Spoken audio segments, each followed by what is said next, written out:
मैं आपको सुनाने जा रहा हूं अपनी मंडली की सदस्य छवि निगम की लिखी कहानी विभीषण। आज मैं एक ऐसी जगह आके ठहर गया हूं जो जमीन और सागर के बीच कहीं पसरी हुई है। भारतवर्ष के एक छोर और लंका द्वीप के बीच वक्त ने मुझे बांध लिया है। ये त्रेता युग है।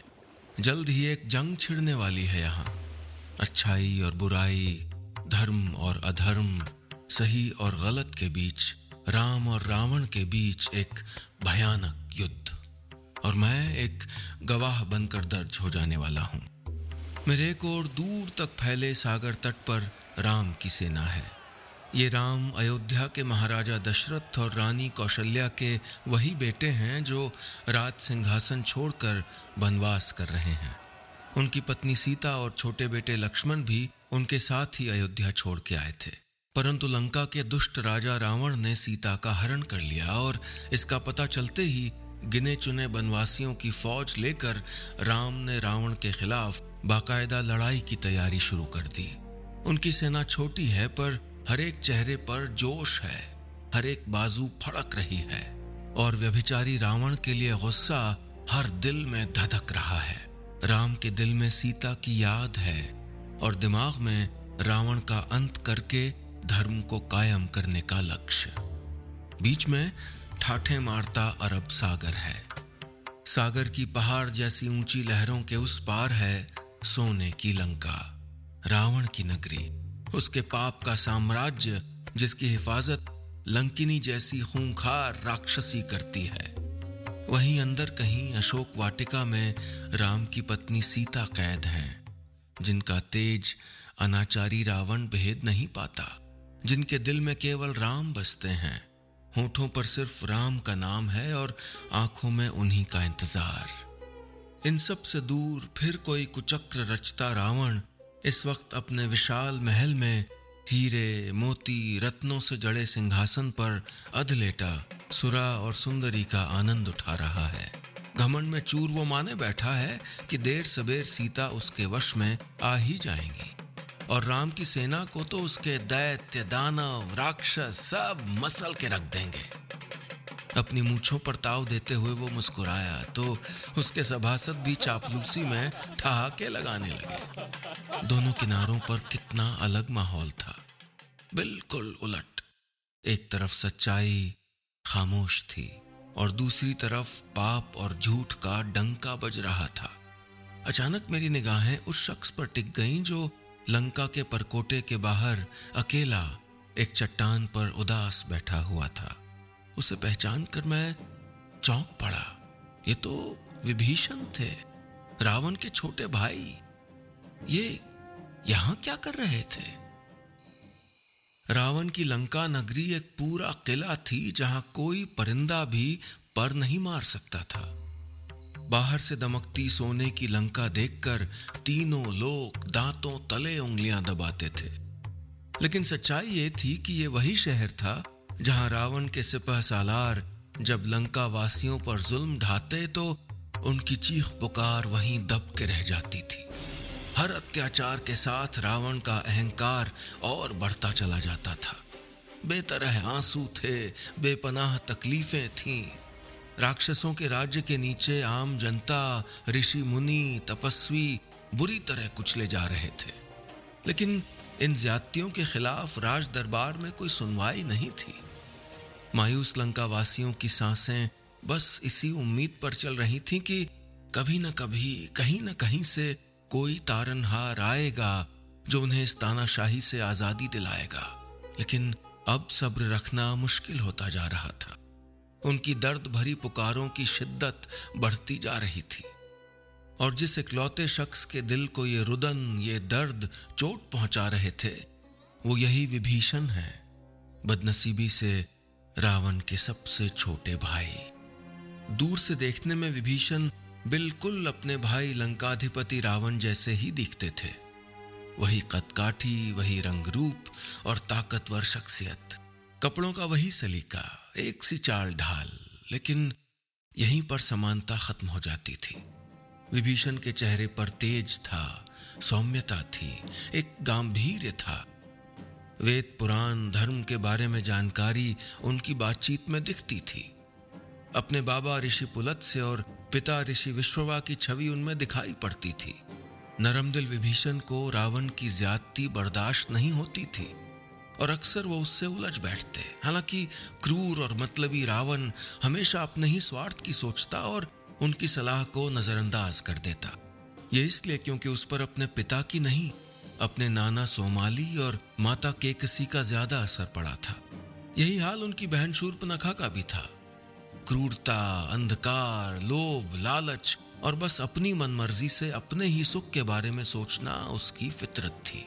बस उनका भाई कुंभकर्ण ही अकेला वो शख्स था जो रावण को रोक सकता था, लेकिन चालाकी से रावण ने उसे भी लगातार सोते रहने को मजबूर कर दिया था। कुल मिलाकर रावण की तानाशाही के खिलाफ विभीषण बिल्कुल अकेले थे। समुद्र तट पर वो यही सोच रहे थे, तभी एक हरकारा दौड़ते हुए वहां आया। आपको लंकाधिपति ने हाजिर होने का हुक्म दिया है। बेमन वो उठ ही रहे थे कि एक दूसरा हरकारा भी आ पहुंचा। महारानी मंदोदरी ने आपको याद किया है। अब विभीषण गहरी दुविधा में पड़ गए। पहले किसके पास जाएं? भाई के पास या भाभी के पास? संदेशा देकर दोनों हरकारे तो वापस लौट गए, लेकिन विभीषण को परेशानी में डाल गए। कहां जाएं वो? सच्चाई ये थी कि वो कहीं भी जाना नहीं चाहते थे, पर शाही बुलावे पर जाना तो पड़ेगा ही। बहुत बेमन से उठकर उन्होंने लंका के अंदर जाने के लिए कदम बढ़ाए। महलों की कूटनीतिक चालबाजी उनको रास नहीं आती थी। वैसे भी वो जानते थे कि वहां पहुंचकर क्या होगा। महारानी मंदोदरी यानी उनकी भाभी उनके ऊपर अपनी शिकायतों और उम्मीदों का बोझ लाद देंगी और अहंकार में डूबा रावण एक बार फिर से अपने गलत फैसलों पर उनसे हामी भरवाना चाहेगा। घिसटते हुए कदम बढ़ाने से पहले आंखें मूंद कर उन्होंने एक गहरी सांस ली। फिर दरबानों के बीच से होते हुए वो लंका के द्वार में बस दाखिल होने को ही थे कि अचानक ठिठक गए। कुछ था पीछे, बहुत दूर, समुद्र के उस पार, जो उन्हें अंदर जाने से रोक रहा था। उन्होंने पलट के देखा, कुछ दिखाई नहीं दे रहा था, पर उनका दिल कह रहा था कि वहां कुछ तो था जिनकी उनको तलाश थी। था ऐसा कोई जो उनको और उनके लंका वासियों को मुक्ति दिलाएगा। पर वो कौन था? था भी कि नहीं, वो नहीं जानते थे। पर मैं जानता था कि उनकी नजरों की सीध में सैकड़ों मील दूर राम खड़े थे और इस वक्त वो भी अपने शिविर के बाहर अकेले खड़े विभीषण की दिशा में ही एकटक देख रहे थे। भगवान और भक्त के बीच एक अनदेखा रिश्ता कायम हो रहा था।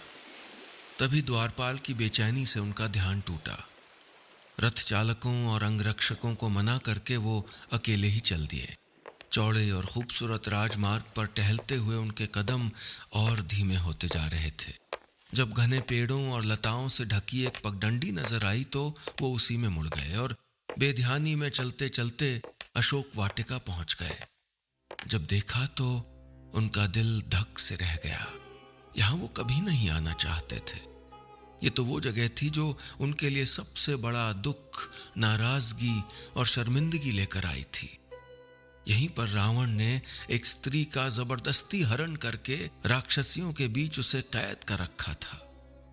विभीषण जल्दी से लौटने को हुए, तभी अंदर से जाप करती सीता की धीमी लेकिन मजबूत आवाज आई, राम। जैसे मुद्दतों के प्यासे गले में अमृत की बूंद पड़ गई हो, जैसे डूबती जिंदगी को सहारा मिल गया हो। विभीषण की आंखें मुंद गईं, हाथ अपने आप जुड़ गए। उनके होठों ने दोहराया, राम। एक बिजली सी दौड़ गई, मानो उनकी अंतरात्मा को अपने मुक्तिदाता का नाम पता चल गया हो। क्यों बुला भेजा होगा महारानी ने? मंदोदरी के महलों की तरफ डग भरते हुए वो सोच रहे थे। लंका के राजमहल को जाता यह रास्ता काफी शानदार था, लेकिन विभीषण की आंखों को केवल आसपास आम लोगों की तकलीफें और रावण की बढ़ती मनमानियां ही दिख रही थीं। मंदोदरी का महल, जहां उन्हें पहुंचना था, राजमहल का सबसे सुकूनदायक हिस्सा था। यूं तो पूरी लंका नगरी को ही मायासुर ने बनाकर अपने दामाद रावण को शादी के तोहफे में दिया था, लेकिन अपनी बेटी मंदोदरी का ये महल उसने और भी खास तरीके से सजाया था। एक एक कंगूरा अलग चमक बिखेरता था। यहीं पर एक खास बाग भी था जहां देवताओं के भी अनदेखे फूल और वनस्पतियां थीं। यहाँ अटखेलियां करते पशु पक्षियों के शिकार की सख्त मनाही थी। कहा जाता था कि अपनी मां अप्सरा हेमा की खूबसूरती मंदोदरी में कई गुना ज्यादा बढ़कर नजर आती थी, लेकिन विभीषण को तो केवल अपनी भाभी की दिनों दिन बढ़ती पीड़ा ही नजर आती थी, जिसका कारण रावण था। वहां पहुंचकर सर झुकाए वो सोने के नक्काशीदार खंबे की आड़ में खड़े हो गए। सामने हीरे पन्ने जड़े कलात्मक खटोले पर मलमल के गांव तकिए का सहारा लिए मंदोदरी बैठी हुई थी, कुमलाई हुई, जैसे बीमार हूं। विभीषण समझते थे कि उनकी उदासी का कारण थी सीता। हालांकि पहले भी व्यसनी रावण कभी भी अपनी पटरानी का ही होकर नहीं रहा, पर अभी तक उसने किसी स्त्री को जबरदस्ती उसकी मर्जी के खिलाफ बंधक बनाकर नहीं रखा था। मंदोदरी के हर तरह के विरोध के बावजूद उसने सीता से प्रणय निवेदन जारी रखा था। ये मंदोदरी के स्त्रीत्व का अपमान था। ये सब एक भयानक अंत की शुरुआत थी जिसे वो महसूस कर पा रही थी। और विभीषण अब उनकी आखिरी उम्मीद थे। वो बुदबुदाई, विभीषण? जी महारानी। विभीषण की आंखें मंदोदरी की आंसुओं से धुंधलाती निगाहों से टकराईं और झुक गईं। वो आगे बोली, ये विनाश काल है विभीषण, जाओ उन्हें समझाओ। महाराज और अपने भाई की विपरीत बुद्धि को बदलने की आखिरी कोशिश का जिम्मा अब तुम्हारा है। विभीषण सोच में पड़ गए। राजगद्दी पर बैठे लोग सत्ता के मोह में पागल हो जाते हैं, पर विवेक की कहां सुनते हैं। वो रावण के सामने अक्सर अड़े थे। कई बार रावण को उन्होंने अपनी बात मानने के लिए मजबूर भी किया था, पर इस बार दिल में आशंका का समुद्र उमड़ रहा था। अंत का आभास उन्हें भी हो रहा था। तभी धीरे से मंदोदरी उठी और उनके सर पर हाथ रख दिया। वो चौंक उठे। ऐसा पहली बार हुआ था। डूबती नाव के दो सवार एक दूसरे का हौसला बंधा रहे थे, लेकिन क्या रावण को वो ये बात समझा पाएंगे? रावण के महल की ओर उनको जाते देखकर मैं यही सोच रहा था। रावण के महल में जश्न का माहौल था। ठहाके गूंज रहे थे। बाहर जनता के बेइंतहा दुख दर्द का अंदर कोई नामो निशान ही नहीं था। अपनी प्रजा के लिए लंकाधीश रावण की इस कदर बेपरवाही विभीषण को फिर दुखी कर गई। उन्होंने देखा विशालकाय सिंहासन पर अपने मद में डूबा लंकाधिराज रावण बैठा था। आभूषणों से भरा गठीला बदन, चौड़े माथे पर चमकता तिलक, घुंघराले बालों को ढकता राजमुकुट, एक हाथ मूंछों पर ताव देता हुआ और दूसरा गदा की मूठ पर टिका हुआ। उसे प्रणाम करके वो अपने सिंहासन पर बैठने को बढ़े थे कि चौंक गए। बड़ी अशिष्टता से मुस्कुराते हुए रावण का बेटा इंद्रजीत मेघनाद अपने बराबर में भाई अक्षय कुमार के साथ बैठा था। ये सरासर उनका अपमान था। उनका मन तो हुआ कि लौट जाएं, लेकिन महारानी मंदोदरी से वादा करके आए थे कि लंका की खातिर रावण को समझाने की एक आखिरी कोशिश और करेंगे। पर अपनी पत्नी शर्मा को उम्मीद बंधाकर आए थे कि सीता की मुक्ति के लिए फिर कोशिश करेंगे, और खुद को यह भरोसा दिलाकर आए थे कि अपने परिवार की हिफाजत की खातिर वो ये कोशिश जरूर करेंगे। इसलिए धीमे कदमों से ही सही वो एक साधारण सी चौकी पर जाकर बैठ गए। उधर रावण अपनी उसी अकड़ से अपने गुप्तचरों से मशवरा कर रहा था। फिर अट्टहास करते हुए वो बोला, अच्छा तो वो बनवासी अपनी पत्नी सीता को छुड़ाने यहां तक आ पहुंचा है जिसके पास कायदे की सेना तक नहीं, हमसे टकराने की जुर्रत करेगा। हम मसल कर रख देंगे उस राम को। राम, ये नाम सुनते ही विभीषण के अंदर मानो बिजली दौड़ गई। वही एहसास फिर महसूस हुए जो उन्हें सुबह समुद्र तट पर हुए थे, जो अशोक वाटिका से गुजरते वक्त सीता का जाप सुनकर हुए थे। वही राम अब लंका के करीब आ चुके थे। ये सुनकर न जाने क्यों उनका हौसला बंध गया। वो बोल उठे, हे लंकाधिराज, अभी भी वक्त है। आप राम को उनकी पत्नी सीता वापस कर दीजिए और युद्ध होने से रोक दीजिए। रावण ने उन्हें हैरानी से देखा। विभीषण ने पहले कभी ऐसे उसका सामना नहीं किया था। सभा में सब सेनानियों के हाथ अपने अपने हथियारों पर कस गए, लेकिन विभीषण ने शांति से अपनी बात जारी रखी। स्त्री का अपमान पूरी सभ्यता का नाश कर देता है भैया। आप अपने कुल का भला तो सोचिए, प्रजा की भलाई देखिए। जिस धर्म की मर्यादा आप भूल चुके हैं उसे याद तो कीजिए। गुस्से से थरथराते रावण की सारी नसें तन चुकी थी। विभीषण! उसकी गर्जना से महल की दीवारें तक कांप गईं, लेकिन विभीषण के चेहरे पर अब बस अफसोस था। उनकी आखिरी कोशिश बेकार हो चुकी थी। अब क्या रास्ता बचा था उनके पास? राजमहल से लौटते हुए विभीषण का मन बहुत भारी हो आया था। परिवार का साथ दें या धर्म का? चापलूसों से घिरा रावण अपने दंभ में अपने सच्चे हितैषी को ही ठुकरा रहा था। पर इतने अपमान के बावजूद विभीषण का मन उसके लिए अभी भी अकुला रहा था। रावण था तो उनका भाई ही। उसके लिए प्यार अब भी उनके दिल से निकल नहीं रहा था, पर सच्चाई से वो मुंह भी नहीं मोड़ सकते थे। बुराई के रास्ते पर रावण बहुत दूर जा चुका था और अब अपने स्वार्थ के लिए वो लंका को युद्ध में धकेलने को तैयार था। ऐसे में विभीषण की चिंता थी कि निर्दोष जनता का क्या होगा, जिनकी चीखें उनको रातों को जगाए रखती थीं, जिनके हवन कुंडों के टूटे टुकड़े उनकी आत्मा को छलनी करते रहे थे। और अब सीता का हरण तो उनको आत्महत्या करने पर मजबूर करने लगा था। वो बहुत व्याकुल थे। काश कोई तो होता जो इस राज्य की जिम्मेदारी संभाल पाता। उनका मंझला भाई कुंभकर्ण निश्चय ही रावण से बेहतर था, लेकिन रावण ने चालाकी से उसे ब्रह्मा की नींद का वरदान मांगने पर मजबूर कर दिया था।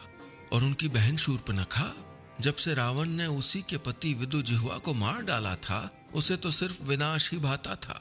मंदोदरी की रावण ने सुनी नहीं, तो बचे वो खुद। पर क्या करें? पापी लंका नरेश को विनाश करता देखें या लोगों के कल्याण के धर्म का रास्ता अपनाएं? इस दुविधा में न जाने कितना वक्त बीत गया। रात घेराई तो शर्मा चुपचाप दीपक जला गई। वो जान गई थी कि आज उनके पति तपस्या में ध्यान मग्न है। विभीषण आंखें बंद करे अपने अंदर इन सवालों के जवाब ढूंढते हुए उन्हीं पलों में वापस जा रहे थे जब उन्होंने रावण और कुंभकर्ण के साथ कठोर तपस्या की थी।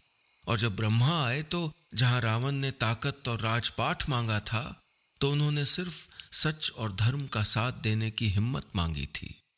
उसी वरदान की वो ताकत आज फिर उन्हें रास्ता दिखाने वाली थी। और अंधेरा छटने लगा। बंद आंखों के सामने एक बनवासी का चेहरा उभरने लगा, जिसके अंदर सभी देवी देवताओं की शक्तियां दिखाई दे रही थीं। विभीषण के चेहरे पर शांति छा गई। होंठ मुस्कुरा उठे। वो राम को पहचान चुके थे, समझ चुके थे कि सबकी भलाई के लिए ईश्वर आ चुके थे। युद्ध निश्चित था और पाप और बुराई का अंत भी निश्चित था। उन्हें सच का साथ देना ही था, क्योंकि लंका के कल्याण में अब ज्यादा देर नहीं थी। उगते सूरज के उजाले में उन्होंने सामने दीवार पर एक शब्द लिखा, राम, और हाथ जोड़ लिए। उन्हें पता नहीं था, पर ठीक उसी समय दूर समुद्र तट पर राम के चेहरे पर भी वही मुस्कान थी और उनका हाथ विभीषण को आशीर्वाद देने के लिए उठ गया था। और मैं भक्त और भगवान की आत्मा का मिलन देख रहा था और आने वाले वक्त में राम की जीत और विभीषण का राज्याभिषेक होते देख रहा था। दोस्तों, ये कहानी बस इतनी ही।